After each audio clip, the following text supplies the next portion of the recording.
Sebelum ada Kevin Durant, di era 90-an, sudah ada seorang pemain tinggi yang mampu melakukan segala hal. Dengan tinggi 211 cm, Kukoc mampu melakukan segala hal yang bisa dilakukan oleh seorang pemain basket. Ia bisa melakukan penetrasi, menembak 3 points, melakukan playmaking, bermain di post, mendefense pemain dari segala posisi. Pokoknya, Kukoc bisa melakukan segalanya. Pada hari ini, Indra Basketball akan membahas biografi dari sang legenda Eropa dan Chicago Bulls, Toni Kukoc. Baiklah, mari kita langsung mulai. Toni Kukoc lahir di kota Split, Kroasia, pada tanggal 18 September 1968. Saat masih kecil, Toni merupakan seorang penggila olahraga. Ia bermain berbagai olahraga, mulai dari tenis meja, sepak bola, hingga bola basket. Dari 3 olahraga tersebut, Toni kecil paling handal dalam tenis meja. Saat ia masih kecil dulu, Kukoc sering memenangi berbagai lomba tenis meja di wilayahnya. Seiring berjalannya waktu, Kukoc tumbuh menjadi remaja bertumbuh tinggi. Karena terlalu tinggi untuk sepak bola dan tenis, Kukoc pun akhirnya mulai serius menekuni basket. Kukoc rupanya juga hebat dalam olahraga ini. Meski memiliki badan tinggi menjulang, tapi Kukoc memiliki kelincahan dan kemampuan layaknya seorang small man. Jugo Plastika menjadi klub basket profesional pertama Kukoc. Kukoc tampil amat cantik di sana. Meski masih berusia belasan tahun, tapi Kukoc mampu memberikan kontribusi yang amat besar bagi tim tersebut. Oh ya, selama masa-masa awalnya ini, Kukoc juga dipercaya oleh negaranya untuk bermain di turnamen internasional. Kukoc sangat sempurna di turnamen internasional ini. Selama 2 tahun berturut-turut, Kukoc berhasil dinobatkan sebagai MVP FIBA 1986 dan 1987. Tak hanya berprestasi di turnamen internasional, Kukoc juga berprestasi di Liga Eropa. Tahun 1989 menjadi tahun pertama Kukoc meraih gelar juara di Eropa. Kukoc tampil bagus di gelar juara Eropa pertamanya ini. Saat itu, Kukoc yang baru berusia 20 tahun berhasil mencetak 18 poin, 2 rebound, dan 3 assist. Di tahun berikutnya, Kukoc dan timnya pun lagi-lagi masuk ke babak final. Kukoc tampil semakin bagus di final keduanya ini. Saat itu, Kukoc yang mencetak 20 poin dan 7 rebounds berhasil memimpin timnya mengalahkan FC Barcelona. Tak hanya tampil bagus dan menang, Kukoc juga dinobatkan sebagai Finals MVP. Finals MVP ini menjadi final MVP pertama Kukoc di Liga Eropa. Usai meraih Finals MVP, pada Juni 1990, Toni pun terpilih di draft NBA oleh Chicago Bulls. Kukoc merupakan salah satu pemain terbaik di draft tersebut. Meski begitu, Kukoc tidak terpilih di urutan tinggi saat itu. Alasan Kukoc tidak terpilih di urutan atas adalah karena ia tidak berkomitmen untuk terjun langsung ke NBA setelah terpilih. Ia mengatakan bahwa ia masih ingin bermain di Eropa. Setelah terpilih di draft, pada Agustus 1990, Kukoc pun bermain untuk Yugoslavia di FIBA World Championship.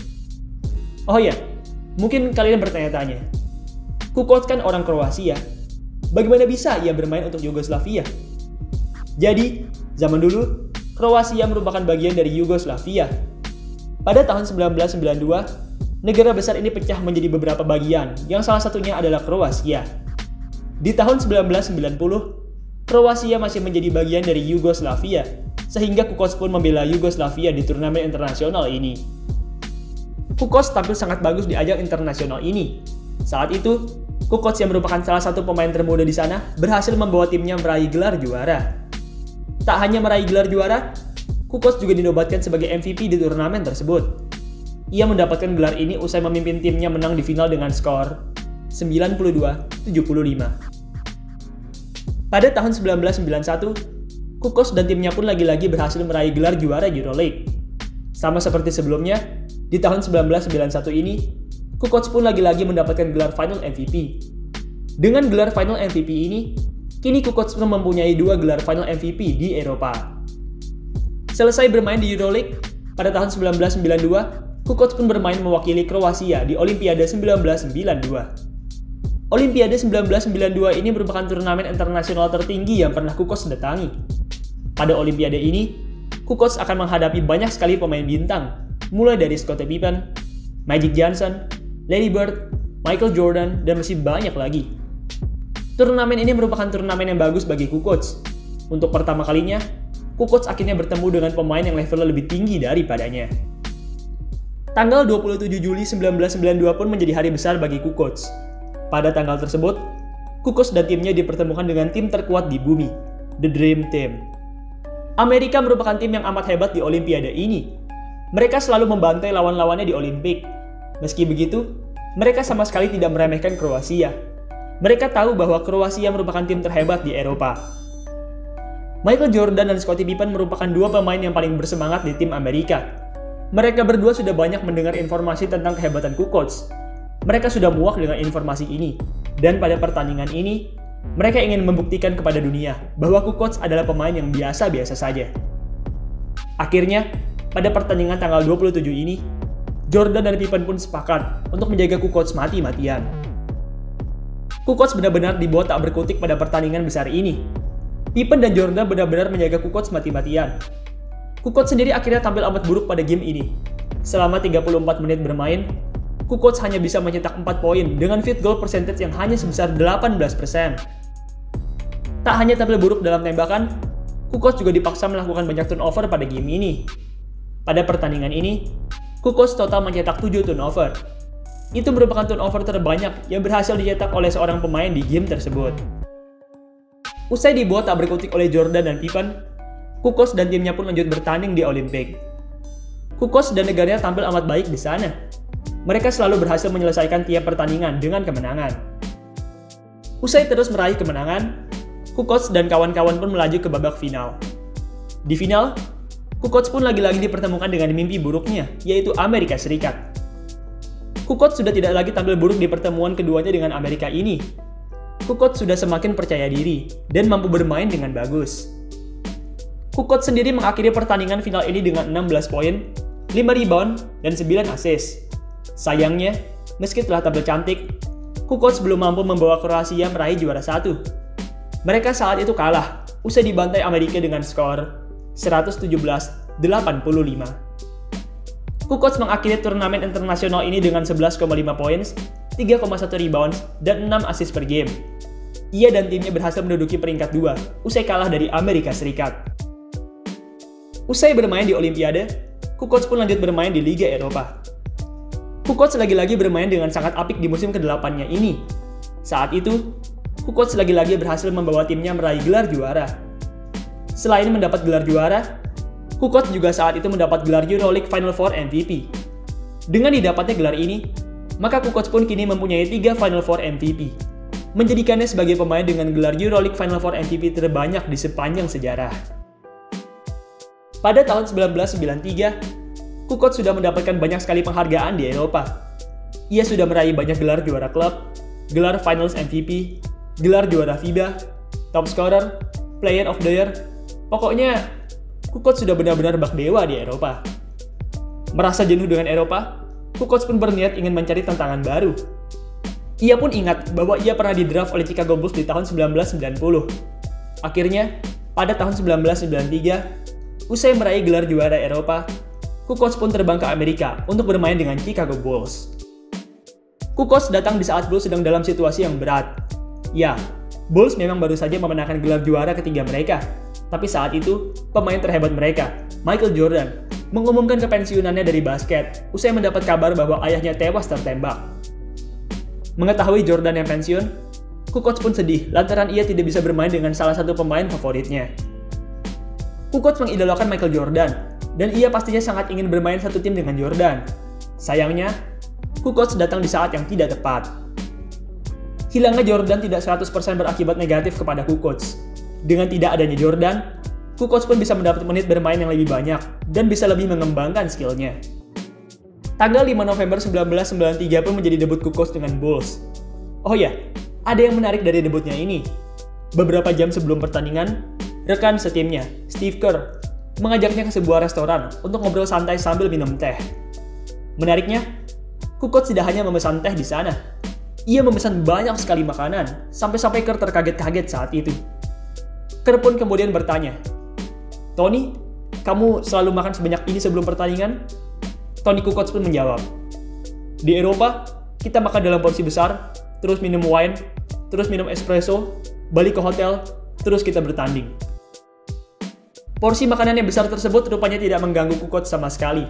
Di debutnya, Kukoc mencetak 10 poin dan 5 rebound dengan field goal percentage sebesar 50%. Timnya juga menang saat itu atas Charlotte Hornets. Di musim pertamanya ini, Kukoc memainkan sebagian besar pertandingannya sebagai pemain cadangan. Meski hanya ditempatkan sebagai cadangan, tapi Kukoc memiliki produksi yang bagus. Kukoc juga beberapa kali nyaris mencetak double-double serta beberapa clutch shot. Salah satu penampilan terbaik Kukoc di musim pertamanya ini adalah pada tanggal 21 Januari 1994, tepatnya saat Bulls berhadapan dengan Indiana Pacers. Saat itu skor 93 sama dan bola untuk Pacers. Di detik-detik akhir, tiba-tiba saja Reggie Miller menceploskan tembakan 2 poin dan membuat Pacers unggul 2 poin di sisa 0,8 detik. Miller yang saat itu baru mencetak tembakan besar pun kemudian memberikan hormat kepada penonton yang seakan-akan menandakan bahwa pertandingan sudah usai. Rupanya, selebrasi Miller tersebut harus berakhir dengan pahit. Di sisa waktu 0,8 detik, Kukoc yang saat itu ditugaskan untuk menembak 3 points berhasil memasukkan tembakannya. Dengan masuknya tembakan ini, Bulls pun menang saat itu, dan Reggie Miller pun malu akibat selebrasinya. Selain tampil dengan bagus, di musim pertamanya ini, Kukoc dan Bulls berhasil meraih 55 kemenangan, membuat mereka lolos ke babak playoff. Kukoc dan kawan-kawan tetap tampil garang di babak playoff. Di ronde pertama, mereka langsung menyapu bersih Cavs dengan skor 3-0. Kukoc sendiri tampil amat baik di serial tersebut. Saat itu, ia berhasil berada di urutan 5 besar dalam urusan poin, rebound, dan assist Chicago Bulls. Usai mengalahkan Cavs, Kukoc dan kawan-kawan pun berhadapan dengan tim kuat, New York Knicks. Knicks merupakan lawan yang berat bagi Bulls. Di 2 game pertama saja, Knicks langsung sukses mendudukan Bulls 2-0. Di game ketiga, Bulls pun lagi-lagi mendapat perlawanan sengit dari Knicks. Untungnya, Kukoc saat itu berhasil menunjukkan kesaktiannya sebagai anak baru. Saat itu skor imbang dan waktu tersisa 1,8 detik. Phil Jackson menginginkan Kukoc untuk melakukan tembakan kemenangan. Mendengar Kukoc yang dipilih, Scottie Pippen pun marah kepada Phil dan tidak ingin turun ke lapangan kecuali ia yang melakukan tembakan kemenangan. Akhirnya, situasi pun menjadi kacau dan Pippen pun tidak mau ke lapangan. Untungnya, di tengah riuhnya situasi, Kukoc berhasil membuatnya menjadi baik usai berhasil menceploskan tembakan 2 poin. Akibat hal ini, Bulls pun berhasil mencuri game 3 dan membuat kedudukan menjadi 2-1. Di game-game selanjutnya, Knicks dan Bulls selalu berhasil balas-membalas kemenangan. Knicks rupanya memang merupakan tim yang lebih kuat. Pada game ke-7, Knicks berhasil mengalahkan Bulls, dan dengan hasil ini, Bulls pun resmi tersingkir dari playoff. Di musim berikutnya, Kukoc mengalami perkembangan besar. Ia kini mulai dipercaya sebagai starter. Ia juga berhasil meningkatkan berbagai rataannya, khususnya dalam poin, rebound, dan assist. Di musim 94-95 ini, Kukoc pun juga akhirnya berkesempatan untuk bermain dengan pemain idolanya, yaitu Michael Jordan. Jordan saat itu kembali di akhir musim, membuat skuad Chicago bertambah kuat. Memasuki babak playoff, Kukoc berhasil tampil dengan baik. Saat itu, Kukoc yang menjadi starting five merupakan pemain terbaik ketiga setelah Jordan dan Pippen. Sayangnya, Bulls lagi-lagi tidak punya perjalanan yang panjang di playoff 1995 ini. Mereka saat itu harus tersingkir dari playoff, usai kalah dari Magic dengan skor 4-2. Usai kalah dari Orlando Magic pada Juni 1995, Kukoc pun membela Kroasia di FIBA Eurobasket 1995. Kukoc tampil cukup baik di turnamen tersebut. Saat itu, Kukoc yang memimpin turnamen dalam assist berhasil membawa negaranya mendapat medali perunggu. Setelah mendapat perunggu, Kukoc pun lanjut bermain di musim NBA ketiganya, yaitu musim 1995-1996. Kukoc kembali ditempatkan sebagai pemain cadangan di musim 95-96 ini. Phil Jackson merasa bahwa Kukoc lebih cocok ditempatkan sebagai cadangan, guna memimpin unit kedua Bulls di pertandingan. Kukoc tampil sangat baik di musim ketiganya ini. Sebagai seorang six man, ia berhasil memberikan banyak sekali kontribusi bagi Chicago. Saking bagusnya penampilannya, pada akhir musim reguler, NBA sampai-sampai menganugerahi Kukoc penghargaan Six Man of the Year. Gelar ini Kukoc dapatkan usai berhasil tampil amat baik dan berhasil menolong Bulls meraih rekor kemenangan yang sempurna. Selain berhasil meraih gelar Six Man of the Year, di musim ketiganya ini, Kukoc juga mendapatkan gelar juara NBA. Gelar juara ini ia dapat usai ia dan Bulls berhasil menggila Supersonics dengan skor 4-2. Di musim berikutnya, Kukoc tetap tampil bagus. Rataannya tidak jauh berbeda dengan musim sebelumnya. Ia tetap mampu berkontribusi besar dari bangku cadangan. Pertandingan terbaiknya Kukoc di musim keempatnya ini adalah pada tanggal 17 Desember 1996, tepatnya saat Bulls berhadapan dengan Lakers. Saat itu, Kukoc yang bermain selama 35 menit tampil amat baik dengan 31 poin, 6 rebound, 2 assist, dan 4 steals. Selain tampil bagus, timnya juga menang saat itu. Chicago Bulls menang atas Lakers dengan skor 129-123. Sama seperti sebelumnya, di musim 96-97 ini, Kukoc dan kawan-kawan pun kembali berhasil menjadi juara. Gelar ini mereka dapatkan usai mereka berhasil menundukkan Jazz dengan skor 4-2. Usai mendapat gelar juara keduanya, Kukoc pun lanjut bermain di musim kelimanya, yaitu musim 97-98. Tidak seperti di musim 96-97, di musim 97-98 ini, Kukoc lebih banyak dimainkan sebagai starter. Ya, di musim ini Phil Jackson sering mengubah komposisi starting five-nya, sehingga Kukoc yang sebelumnya merupakan six man, kini sering berada di starting five. Produksi Kukoc di musim reguler tidak jauh berbeda dengan produksinya di musim-musim sebelumnya. Yang menjadi pembeda, Kukoc kini tampil semakin baik di playoff. Kukoc kini semakin panas dan percaya diri di playoff. Ia bahkan sempat mencetak 30 poin pada game kelima final NBA. Itu merupakan hal yang luar biasa, mengingat ini merupakan babak final, dan Bulls juga memiliki Jordan dan Pippen. Selain tampil bagus, Kukoc juga berhasil menolong Bulls meraih gelar juara. Dengan gelar juara ini, kini Kukoc pun resmi memiliki 3 gelar juara di NBA. Pada offseason 1998, Chicago Bulls mengalami perubahan besar. Michael Jordan saat itu memutuskan untuk pensiun. Beberapa pemain kunci seperti Pippen, Rodman, dan Kerr juga sudah keluar dari tim saat itu. Dengan perginya para pemain Bulls tersebut, kini Kukoc pun harus mengambil alih kemudi sebagai pemimpin Chicago Bulls. Musim pertamanya Kukoc sebagai kapten ini berjalan dengan sangat buruk. Saat itu, Bulls hanya mampu mendapat 13 kemenangan, membuat mereka menjadi tim terburuk di wilayah timur. Meski timnya mempunyai rekor yang buruk, tapi Kukoc memiliki catatan individu yang bagus. Sepanjang musim 1998-99, Kukoc berhasil mencatatkan 19 poin, 7 rebound, dan 5 assist. Itu merupakan rataan terbaiknya selama berlaga di NBA. Usai memiliki rekor tim yang buruk, Kukoc pun lanjut bermain di musim ketujuhnya, yaitu musim 1999-2000. Kukoc tetap tampil bagus di musim ketujuhnya ini. Ia bahkan sempat mencetak double-double 33 poin dan 10 assist pada salah satu pertandingannya di musim tersebut. Sayangnya, sama seperti sebelumnya, performa bagus Kukoc ini tidak dapat membawa Bulls meraih banyak kemenangan. Akhirnya, karena kurang puas dengan Kukoc, pada Februari 2000, Bulls pun mentreat Kukoc ke Philadelphia 76ers. Tidak seperti di Bulls, di Sixers, Kukoc ditempatkan sebagai pemain cadangan. Kukoc mengalami sedikit penurunan usai di-trade ke Sixers ini. Ia juga sudah semakin sedikit mendapat menit bermain dan tidak bisa seleluasa di Bulls dulu. Waktu Kukoc bersama Sixers ini rupanya tidak berjalan dengan panjang. Baru setahun di Sixers, pada Februari 2001, Sixers pun men-trade Kukoc ke tim lain, yaitu Atlanta Hawks. Kukoc mengaku kaget dan kesal ketika tahu dirinya di-trade. Kukoc mengatakan bahwa dirinya sangat rajin, tidak pernah bolos latihan maupun pertandingan. Tapi meski begitu, Sixers tetap men-trade-nya. Di Hawks, Kukoc mendapatkan menit bermain yang lebih banyak.